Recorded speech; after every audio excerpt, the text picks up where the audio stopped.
ఆంధ్రప్రదేశ్లో శ్రీ వెంకటేశ్వర స్వామి క్షేత్రం అంటే గుర్తుకు వచ్చేది తిరుపతి. తిరుపతిని నిత్య కళ్యాణం పచ్చతోరణం అంటాం. నిత్యం వేలాది మంది భక్తులు తిరుమలకు వచ్చి స్వామివారిని దర్శించుకుంటూ ఉంటారు. అయితే తిరుపతి వెళ్ళలేని వారు అక్కడికి వెళ్ళలేకపోయినా కనీసం చిన్న తిరుపతి శ్రీ వెంకటేశ్వరుని దర్శించుకున్నా చాలని, కానీ చిన్న తిరుపతికి వస్తానని చెప్పి అక్కడికి వెళ్ళకుంటే మాత్రం ఆయనకు చాలా కోపం వస్తుందని అంటారు. ఈ చిన్న తిరుపతి పశ్చిమ గోదావరి జిల్లా ఏలూరుకి 42 కిలోమీటర్ల దూరంలో ఉంది. చిన్న తిరుపతినే ద్వారకా తిరుమల అని కూడా అంటారు. ఇక్కడి స్వామివారి విగ్రహం దొరికిన విధానం కూడా అత్యంత విచిత్రంగా జరిగింది.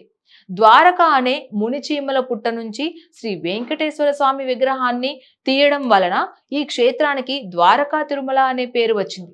చిన్న తిరుపతిలో మొక్కుకుంటే అక్కడే మొక్కులు తీర్చాలి, మరెక్కడా మొక్కులు తీర్చకూడదు. అంతేకాదు, ఇక్కడ ఈ క్షేత్రంలో ఉచ్చ కళ్యాణం నిర్వహిస్తారు. ఈ కళ్యాణోత్సవం రోజున పెద్ద సంఖ్యలో భక్తులు ద్వారకా తిరుమలకు వస్తుంటారు.